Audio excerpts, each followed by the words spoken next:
The image I like to give of the church is a choir. And I love when, you're singing an old hymn and they have just the women sing. And then I love when they have just the men sing. But then there's this moment when the whole choir joins in and they sing together and there's this glory. I mean, it's just robust and it's better because you have the distinctions. But when they're all together, it just glorifies God. And I think that's the heart that we all have.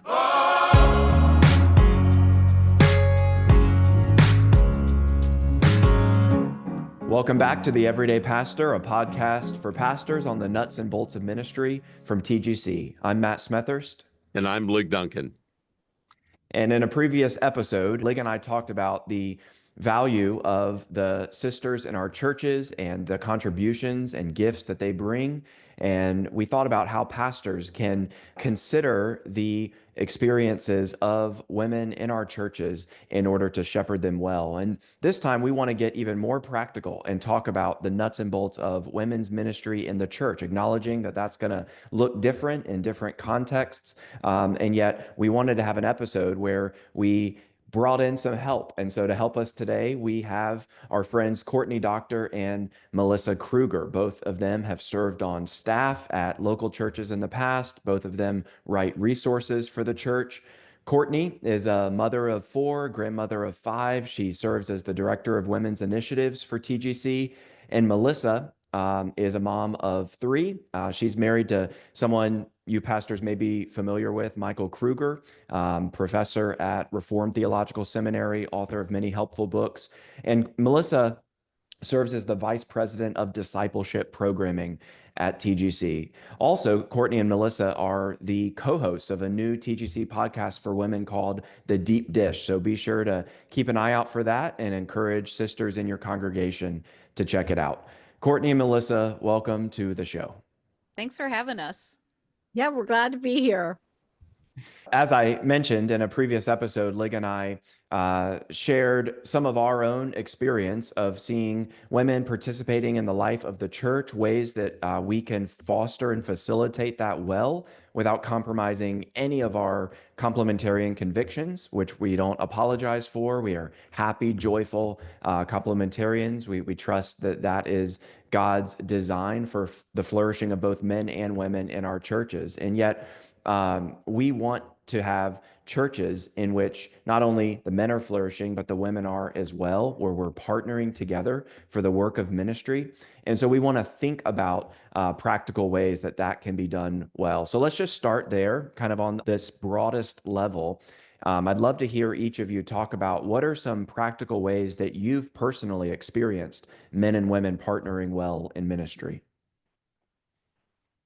Yeah, I think I've been just so fortunate in a lot of ways. I've had a lot of what I call great brothers and fathers, and as my children are getting older, maybe some sons in the faith at the church. And so, but just some practical ways. Some of it is just doing the life of the church together, whether you're on a committee with someone and you're just, helping plan the welcome outreach or whatever, or we used to do a big Easter egg hunt every year. And that was a whole team effort for us to do this huge outreach in a public park. And so it was men and women, we were just working together side by side, planning, who's going to stuff the eggs and who's going to give, the message at that and who's going to welcome new people or whatever. And some of it's just doing the work of ministry together, I think as a family. And that's been a beautiful thing. I don't know what you would say, Courtney. Yeah, I think along those lines, and just to reiterate, Matt, what you started with, that we are convictionally complementary and joyfully so, and that even some of our ideas are going to land differently with different churches and different church leadership, and that is fine. We're just tossing out things that we've seen done well in some churches that we've served and been active members in. Melissa, you've talked before about the idea of even just serving on committees together. So, when the session or the elder board, the church leadership forms committees, and having women serve on those, on the finance committee and the facility committee, and speaking into the life of the church. I think anything that idea of of partnership in ministry. So whether it's accomplishing an event, we have been in churches where men and women have co-taught adult Sunday school. My husband and I led small group together for years, and we loved that. But one of the most beautiful things that I've seen is when pastors have, if they form a sermon prep or a sermon feedback committee, to have women on that, because then they're able to get this perspective of, hey, how did that sports analogy land? And it might be like, that one landed great, but it was your 12th in a row. And so I'm kind of thinking maybe you need to lighten up on the sports analogies just a little bit, or, just having that female perspective on all aspects of the life of the church. That's really a beautiful way to lean into our distinctions, and the beauty of complementarity, that we really need each other. Lig, having served for nearly 20 years at First Pres Jackson, it being a large church, you had the luxury, the privilege of getting to serve with a lot of qualified sisters on staff. Just as you reflect on the women, specifically in official staff roles, what are some of the benefits that you experienced from that? One thing I would say is most of the churches that I have served over the course of my life have been smaller than First Pres. In fact, all of them have been smaller than First Pres. So my experiences go from South Carolina to Missouri to Edinburgh, Scotland, to Jackson in a smaller congregation, and then eventually to First Pres. And so most of the places I've been have been structurally far less complex than First Pres. But I can give this testimony. I've never been in a congregation in my life where we did not have a healthy interaction between men and women. And that, by the way, that doesn't mean perfect. I'm sure that there were some brothers and some sisters that thought things could have been improved in those places. But I've personally benefited from my relationships with godly women in those congregations, and have seen godly women work in different ways. And again, to contrast, Matt, the structure of the American churches that I have been in was much more developed than the structure of the churches that I was a part of in Edinburgh, Scotland. There's just a culture of more church structure and staffing in American churches than there are in most British churches. That did not mean that the women were not significantly involved in the life of those churches. So that, to just reiterate what Courtney said, there's not a one size fits all on this. It's going to look a little bit different where we are. Now, at First Pres Jackson, one of the key people that I had working with me was Donna Dobbs, my director of Christian education. And Melissa and Courtney both know Donna. Donna is just amazing. She's retired from her position now and is just a happy choir member and church member now, but she was invaluable to me. First of all, we were on the same page theologically. I did not have somebody that was a closer ally to me in the church, on the staff, anywhere than Donna. And when you have that in a woman who's involved in women's ministry and Christian education in a local congregation, you have an asset of value that you cannot quantify. It's so significant. And she was able to address situations that I would have gotten myself into all kinds of problems if I had tried to address those things.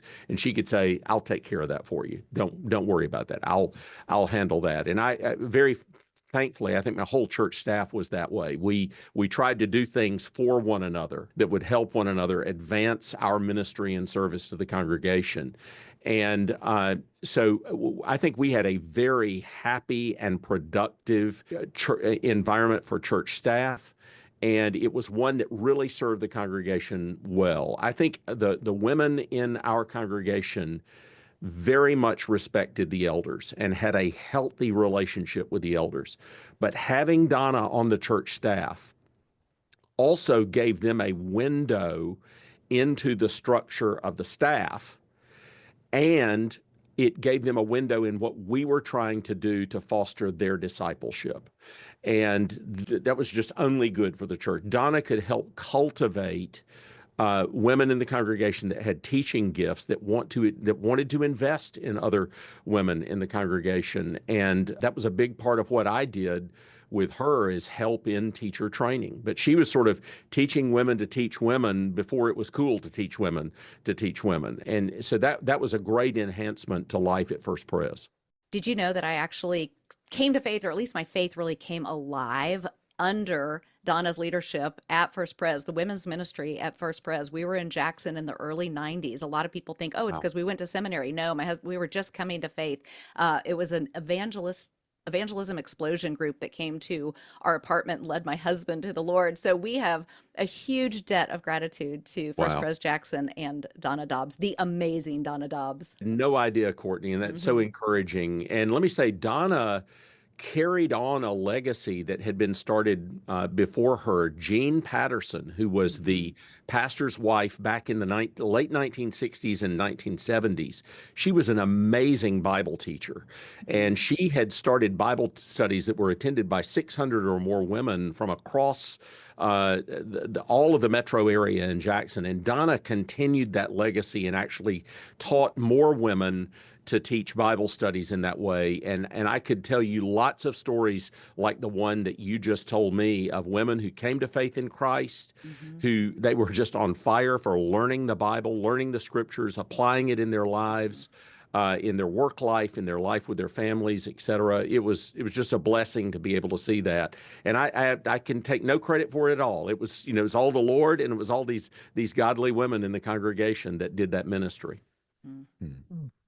Lig, the point you made about how Donna was such an ally to you and for you with many of the women in the church reminds me of a good point that's made in a 2018 TGC article by Amy Gannett, where she writes this: many pastors have expressed to me appropriate concern that their women's ministries are reading theologically light books or only offering studies by the most popular Christian bloggers. At the same time, most pastors, due to time constraints and ministry demands, are not able to keep their ear to the ground in Christian women's circles, nor are they able to read and review every book or study sought out by the women in their congregation. By hiring a woman who is equipped, formally or informally, for ministry, pastors gain an advocate for theologically sound content. Adding a qualified woman to your ministry team gives you a theological ally who can vet resources and possibly curate theologically robust curriculum of her own. She'll be able to support the theological vision of the church in areas of ministry less visible to the pastoral staff by guiding women toward a deeper understanding of God's word in both formal and informal settings. This is not saying that, Pastor, you're in charge of the men of your church and you have to hire a woman to pastor the women of your church. That's a deeply unhelpful way of framing it. But why, Melissa and Courtney, I'll just start with you, Courtney. Why could it be a valuable thing for churches to consider creative ways that they could have women serve in a staff role? Well, I think the value is so multiply. I mean, there are so many ways to enter into that conversation, but the one that, you're kind of honing in on here is having that ally in those theological conversations as they relate specifically to women. So we know that any of the ministries of the church, so youth ministry, children's ministry, men's ministry, women's ministry, they are not a replacement for the weekly gathering, right? That is the preaching of the word. That is going to be the most important moment of the week for every person in the church. But then there are these ways that we take the gospel that's being preached and we contextualize them to these specific groups within the church, of which women are one of those groups. And so to have a woman that is theologically minded, that can help you just keep your ear to the ground and that can minister appropriately to the women in the church, and that the women then see what it looks like for a woman to handle the gospel and for her to be able to rightly divide the word, and to, whether that's in discipleship or small group facilitation or actually upfront teaching in a women's Bible study. There are so many ways that it benefits both the pastor and the leadership, but also the women in the church. And so looking for those women in your church to identify and to equip and to speak into and to help train and to sort of raise up is, I think, a key component of helping to pastor and shepherd the people that are in your care. Melissa, what would you add to that? Everything that you just said. And I would also say, um, a lot of people are in church plants and smaller churches where maybe it's not, um, an option to hire someone, but even if the encouragement from a pastor to say, "Hey, Janet, I know you are so theologically minded. Will you help me as we're picking curriculum for women? Because I know you read with a lot of discernment, and I would love your help in that. Could you help me figure out, 10 good Bible studies maybe that the women's ministry could do?" I'm telling you, that would encourage a woman so much, to feel like, wow, he sees that I care about this stuff. He knows that this is really important to me. And we did these quarterly gatherings where our pastor would come. It would be on a different topic each time. And it was just a setting of all women and the pastor. And one of the ones we did was actually on bad Christian books. That might sound really negative, so I'm sorry, but that's what we did it on. And we actually pulled quotes. We just pulled the quotes. We didn't even actually say where they were from. And the whole process that we did with him was we'd read the quote and then discuss in small groups, what's the problem with that quote? And so in a way, our pastor was then training the women to be discerning, not just creating an X list. It's easy to be like, oh, this is the list of bad books or whatever. Don't read this. I don't want women to be afraid of books. I want them to actually be able to read it and discern for themselves. Hey, this isn't good. So obviously, gets back to Courtney's point. A pastor's preaching every Sunday. That is an investment that's going to help these women be discerning readers. But I do think when pastors see women in their church who they know are theologically minded and ask for that help and that guidance, it can do a lot to spur this partnership on. And it's a benefit, I think, to the pastor. And then that woman at the same time feels really encouraged in her role at the church. Well, and just to tag on that, Melissa, something you just said, it like his availability, that he made himself available once a quarter to meet with these women. And so that's first of all access. And I think that that's something that can be really hard to have when you're talking about men and women in the church. And so the fact that he made himself available for conversation. And so, we've said before, you can always tell anybody's priorities by looking at their budget and their calendar. And so he was making time in his calendar to say this is important, and it's conversational. So again, it wasn't just saying don't read these books. It was saying let's together. It showed he knew what books were being read and needed to be discussed. That's a really beautiful way to partner and to shepherd the women in your church by being available, because access, I would say that is a huge hindrance, whether it's women on staff or women in your church. Access to, she can't go grab drinks with, or she can't just, go golf with. And so making yourself available in ways that women have access to conversation. I think that so many women love that, and it's encouraging, sharpening, and pastoral. Mm. And Melissa, you mentioned the preaching event on Sundays, as you didn't quite use this phraseology, but as being the most important weekly discipleship event in any member's life, essentially, not just for women, but for the men as well. But then, of course, there's wisdom, there's value in going deeper in other subsets of the church, such as the women getting together.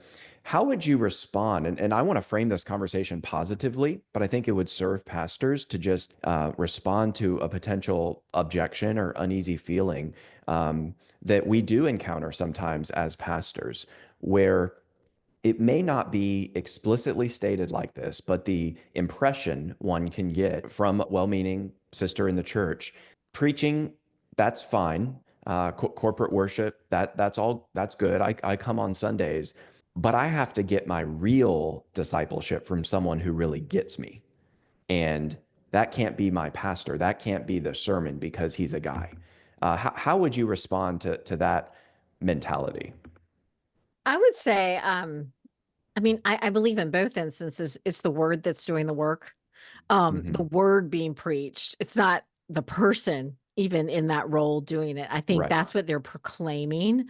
And so in all instances, Mike and I were just yesterday morning talking about how the word discerns. Yeah, it's living. It was this we were reading the passage, it's living and active, discerning the thoughts. Like it's doing something in us.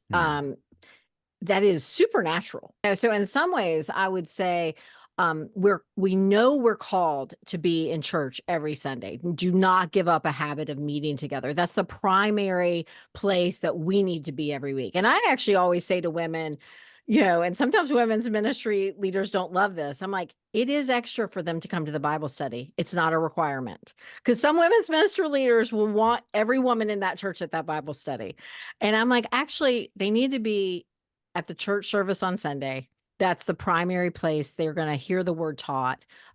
They're going to take communion. They're going to have these means of graces that they don't get anywhere else. That's where, that's where you need to hit that. This is the most important thing. But then, I am a huge advocate for women studying God's word together. And that's a wonderful place for discipleship to happen. And we hear Paul talking to Titus saying, older women, train the younger women. This is really important for you to be doing. So I would say it's important. The one thing I say is necessary is the church service every week. And I always want to uphold that. Yeah, no, that's good. And so on the more positive level, what are some benefits you all have seen and experienced from gender-specific learning environments, not as a replacement for the main gathering, but as a supplement? Yeah, it is. It is an opportunity to contextualize it specifically to women, and isn't that what the gospel does throughout all ages, right? We don't change the gospel. The gospel is ancient and historic and unchanging, and yet it is contextualized in every generation and in every culture. And so, women's ministry is just a way to contextualize the gospel in this generation for women, for a specific gender. And so it's beautiful. The applications can be spot on. They can be more specific. We can identify with certain struggles and challenges in life that are unique to women, but also, and Melissa, you've said this before too, where women are less likely statistically, not every woman, this is not a broad brush comment, but as a whole, women are less likely to speak up and to answer a question in a mixed gender environment. They are more intimidated in that environment. And so if we understand that conversation and dialogue and answering questions is part of how we learn, then doing that in a space, in a way that allows everybody to participate is really important. It's really not any different when we think about why we do it specifically with men or with high schoolers or with youth. I mean, there's just ways that the same gospel needs to be explained and fleshed out and applied. To circle back to something that Melissa and Courtney said about the pastor making a place and a priority on his calendar, let me just thank Donna for doing something for me early on at the church. I was 35 years old. I didn't understand a lot of things about ministry when I started at First Pres Jackson. And one of the things that Donna did was invite me to do part of the teacher training for the Women in the Church Bible studies. And as I mentioned to you before, that was a big deal. There were hundreds of women coming every week. They might do the book of James one year, or they might do the book of Hebrews one year. And I would do an overview of the material that they were getting ready to go through. And I would work with the Bible teachers themselves. And by doing that, I didn't realize it, but what Donna was setting me up for was to send a really important message to the women that were taking their time. Busy women, they had lives and families to take care of, but they thought it was important to teach the Bible to other women. It was saying to them, the pastor cares about what you're doing. The pastor thinks this actually matters. It allowed me to cultivate relationships with those women that they were women that were held in esteem in the eyes of other women in the congregation. And Donna did me a huge favor in doing that. And that's an example when you have a godly woman that's your advocate. She can set you up to do things that you would never think to do on your own that end up really mattering in the church. So that's one thing that I would add to what you've just been saying. And that's good when you have a sister in the church you implicitly trust because it's never a helpful thing when the pastor is having to micromanage someone. That's likely a sign of pride and Yeah. insecurity in him. And yet, you do want it to be the kind of working partnership to where the pastor is not just saying, oh, women's ministry, just kind of get this off my Yeah. desk. I'm going to give it to this person and I hope it takes care of itself.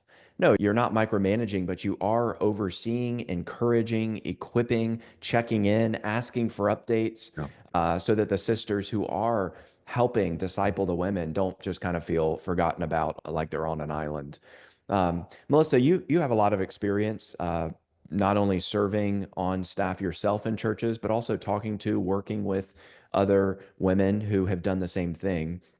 And I know all churches, all situations are different, but just what are some either lessons learned or just some general advice you would give to pastors who maybe are in a position with the resources in their church to bring a woman on staff, or even if not, as you said earlier, to just maybe tap one or two sisters in the church to help lead the discipleship efforts among the women? Um, what are some words of wisdom or caution you would give to a group of elders thinking through that? Yeah, I think, well, if I'm talking to a pastor who, let's say he has just hired a woman on staff and, they're so excited about that. I actually met with three pastors in town. It was a church I don't go to. They said, we'd love to talk. We want to hire this woman. And they sent me the job description. And the first thing I said was, are you hiring 4 people? Because this is a lot. So even just remember, sometimes she's limited in what she can do. And I think we would all say this. Um, the pastors and the elders are still called to shepherd the whole flock. She can assist and maybe give some wisdom in that. But I always really tried to continually tell women, you should talk to your elder about that, pointing them back to their session. That's how our church was laid out. Sorry, every person had an elder. So that might not be true in every context. So I realize that could be different, so that we don't get that separate silo. But the other thing I would say is maybe on a staff team, she might be the only woman in the room sometimes. And it can be intimidating for her to speak up. So sometimes if it's about something that's happening in the life of the church, taking just a moment to say, hey, Sarah, can you tell us, do you have any thoughts on that? Because she might not know. Am I supposed to say something? Is that taking over if I contribute here? But really taking the time to let her know you value her opinion and would love to hear from her. I think that's just a little thing to pause and say, hey, we want to hear what you have to say. That can just help her feel like she knows her place on a staff team. Because sometimes it can be really intimidating in those contexts. And I've seen pastors do that really well. And I was like, oh, that makes me feel like I'm wanted here and needed here. And it kind of gives them the on-ramp to know how to be in a staff meeting or something like that. Back to your point, Melissa, like look for ways to partner so that these are not siloed things. And I think that's then more the danger for the larger church. I think larger churches, women's ministry can become more siloed because, and I think it starts off as trust. Like I trust this woman to go and take and do this ministry over here. But then it becomes lack of knowledge and lack of partnership in it. Where middle-sized churches, there's more partnership required to do these things. But in larger churches, I think that's how the silo can happen. I actually was on staff at a larger church, and I remember one of the elders stopping in, and he was trying to be encouraging. He leaned his head in my office and he said, I hear you're doing a great job. I don't know what you're doing, but I hear you're doing a great job. And I thought, that is not encouraging. Like, thank you, but I want you to know. And so women need to constantly be inviting the pastors and the elders into, whether that's, hey, can you come teach? Can you come shepherd? Can you come partner with me in this? But pastors need to be reaching out and saying, how can I actually support the work of ministry that's being done? And that keeps it from being siloed and off and doing its own thing. So kind of depends on what size church it is. One thing I'd mention, Matt, in just in interacting with what Courtney just said, is that there are certain areas where pastors are looking not to poke their noses because they fear that controversy may come with it. One area would be choir and music ministry. And there are a lot of pastors, and their attitude is, I don't want to know what's going on over there. I want to have no opinion about that. I just let them do their thing, and I'm going to stay out. Another area is often women's ministry, because there's a fear that if I get involved there could be controversy. And again, my partnership with Donna helped me so much, and I think I helped her too. I think she experienced a little bit of what Courtney is talking about, with people not knowing what she was doing or trying to do. She had studied under the great Norman Harper at Reformed Theological Seminary, who was sort of the father of the Christian education movement in the Reformed Church in the southern United States back in the 1960s and 70s. And so she was theologically trained, and we were on the same page. And I knew that I could trust her, but she also knew that I would back her up when she was going to have to stick her finger into an area that was going to be potentially touchy. And so we could support one another that way. It kept me from sort of flying in and making pronouncements as the pastor, and making it look like, I've got to come in and tell the women what to do and what not to do, and what they can read and what they can't read, and what curriculum they should use and what they shouldn't use. She could do that work knowing that I cared and knowing that I was going to back her up. And so, again, the partnership there made both of our jobs easier, and I think we did a better job for the people that we were serving. And so one thing I would say is pastors and elders sometimes have the attitude that Courtney just said, because they're afraid of getting into an area where there could be controversy. And we have to own that. And then you have to figure out how are we gonna work through that. So if you're a pastor out there and you've just thought, I'm not gonna touch it because I don't want to, just bear in mind that the more you know what all of your staff is doing, the more supportive you can actually be of them. Because all of us want people to care what we're doing. The pastoral care guy wants you to care what he's doing. The music guy wants you to care what he's doing. The women's ministry, the nursery, everybody wants somebody to care what they're doing. One thing we can do as pastors is just care. That's all. You just care about what's going on in the other places. Melissa, you've kind of given a rubric before that has been so helpful. And you were talking about when you were on staff at a church, and you talk about the difference between being watched versus being seen. Can you explain that? Because it just really was helpful for me. Yeah, it was actually something I really experienced, and I've told Kathy Keller this actually, from Tim. I feel like he had this way of seeing people. He noticed them, and I can remember this time, he just whereas there are some people who make you feel watched. It's like you sit in a setting and you feel like they're watching and they're just ready for me to make a mistake. And so one encouragement to pastors, as you work with women or men in your church, whatever they might be doing in the life of the church, if they, a watched feeling is, I only get called when I'm in trouble. When the phone rings and you're like, I know I did something wrong. Rather, a pastor who really sees his congregants and whatever they're doing, they come up on a Sunday morning and they said, oh, I heard that, you're really helping with that outreach next week. How can we be praying for that? That makes you feel so seen as a person when whatever you're doing, when someone says that. Whereas there's this other feeling you get of, yeah, what Bible study are you doing? It's asked in a way that you're not trustworthy, rather than, hey, I see the work you're doing. I want to encourage you in it. So for all of us, as we love each other in the body, I think having that vision to see others and encourage each other while it is still today. I'm so big on, man, if we see people doing good things in the kingdom, let's encourage them. Having the eyes to see what's going well in our congregation and remembering to say, keep going, sister.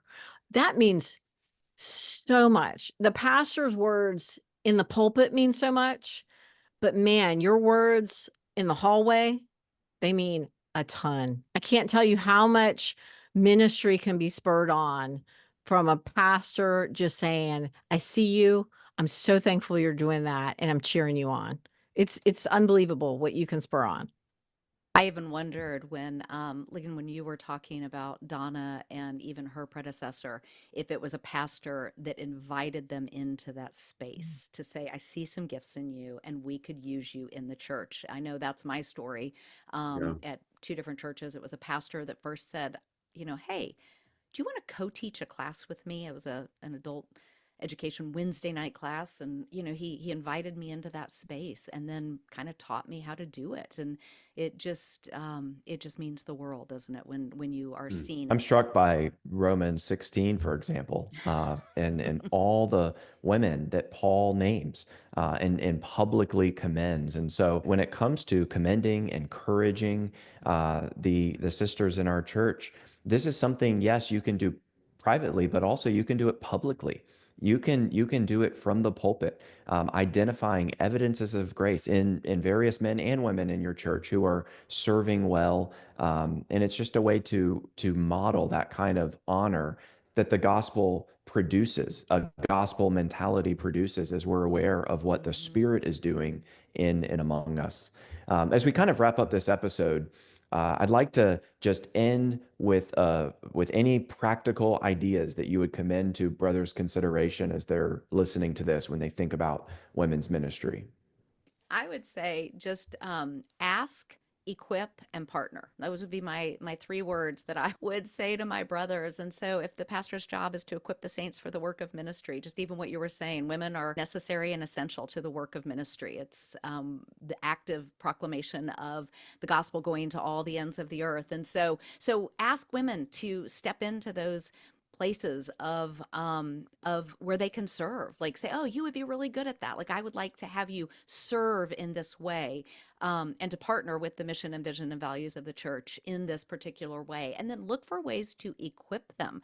So I said that pastor co-taught a class with me, and that was a wonderful way of equipping me. Send them to conferences and cohorts, make room in your budget to send women to things that will further equip them. Pay for seminary training, look for ways to equip them, and then partner with them in ministry. And so, work together. I worked with my pastor to coordinate his sermon series with the women's Bible study so that I was helping support what he was doing, but that took coordination on our part. It took conversations about where he was going with that and how I could best work with him. Write Bible studies together. Have the pastor come in and teach some of the women's Bible studies. Give good feedback. If she's learning to teach, help her learn to teach. There are just so many ways that we can partner together in the work of ministry in the local church. And the pastors just play such a huge role in that. Melissa, what would you say? Yeah, one thing that you just said about equipping, I know our church for years offered a how to teach the Bible class. Mike taught it. I sat through it multiple times. I learned something new every time, but it was for men and women.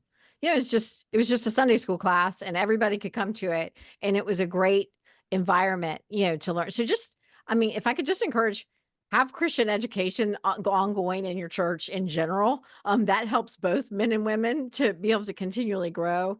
But I would also say one of the things we started doing with our women's ministry team once a year, and this could be done more often, but I think at least once a year, we started just having a luncheon at the church with the women's ministry team and the elders.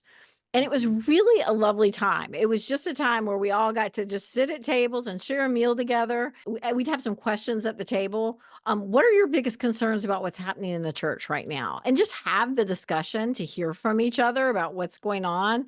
It was just a really nice conversation time to have, because the elders are obviously leading the church and they love the church. And these women who are serving on this committee love the church. And it was just a way to have that time to have a conversation among men and women who both really care about the life of the church and are volunteering a lot. And that was just a really practical way we saw relationship building. And I think it helped us as women to really understand, oh, the elders are really hoping to encourage evangelism this year. How can we do that then in what we're doing? How can we make sure that's part of our Bible study, that we talk about sharing your faith or whatever it might be? It was just a great time for collaboration together. And so that's just been one really practical way I saw be helpful. something that I've heard both Courtney and Melissa say: assure that the curriculum that you're using in the context of women's ministry is rich in biblical and theological content. No fluff, lots of robust content. Doesn't mean that it needs to be impractical or unapplicable. The more rich biblical and theological it is, the more applicable and practical it's going to be. But that is one area where we can really serve the women of our congregation well by making sure that we're doing a good job of that. And then for those of us who are pastors or elders, make sure that we know what's going on in the ministry and that we are supporting them in prayer and in encouragement. That's great. Can I piggyback on one thing you just said, Ligon? Especially for someone, I'm picturing someone who's a pastor of a small church, and you're thinking there are so many resources out there for women. Subscribe to our women's newsletter at TGC. We try to put forth, we have the time to read a lot of these books and find Bible studies. We're trying to constantly put forth good things. And so it might just be a resource, even for a pastor out there who just wants to make sure women in his church have good resources. That's what we're trying to share through that newsletter. It's once a month. It's not a burden, but it might just give you some books to look out for and say, oh, this might be good for my women. So if you don't have someone on staff to help with that, we're trying to do that work as best we can. And I would just underscore that it's kind of been a theme throughout much of this episode that, Pastor, you are responsible for the theological development and the biblical literacy of the entire sheep pen that Jesus has entrusted to you. Colossians 3:16 is not just addressed to the men in the church, but to every church member. Let the word of Christ dwell in you richly so that you can teach and admonish with all wisdom. Therefore, Pastor, it's your job to ensure that the word of Christ is dwelling richly in the people that have been entrusted to our care. The people, Hebrews 13:17 says that we will one day stand before the living God and give account for. And this includes all of the wonderful sisters and all the gifts they bring to our church that the Lord has given us to steward, to help them not merely feel permitted to do things, but actually pursued and encouraged as we together do the work of ministry. Any final comments on anything we've discussed? Can I say one thing, Matt? The image I like to give it, I was actually reminded of it when Ligon was talking about Donna singing in the choir. The image I like to give of the church is a choir. And I love when, you're singing an old hymn and they have just the women sing. And then I love when they have just the men sing. But then there's this moment when the whole choir joins in and they sing together and there's this glory. I mean, it's just robust and it's better because you have the distinctions. It's beautiful to hear what women sound like. It's beautiful to hear what men sound like. But when they're all together, it just glorifies God. And I think that's the heart that we all have, is that yes, there are beautiful distinctions and they're both wonderful. But there's a robustness when they all sing together. And that's what we hope the church looks like, not just on Sunday morning in the choir, but as we live our life. And in an age of so much gender confusion, what a beautiful, striking, compelling picture of how God has made men and women to be different, yet to partner together in the work of his mission. Thank you all for joining us today, Melissa and Courtney, and for all the good work that you all do.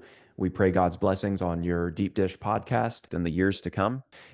Thank you, pastors, for tuning in to this episode of The Everyday Pastor. We hope it's been encouraging to you and will equip you to better encourage and disciple the women in your church. Please take a moment to leave us a review so that we can continue getting the word out and helping pastors find fresh joy in the work of ministry.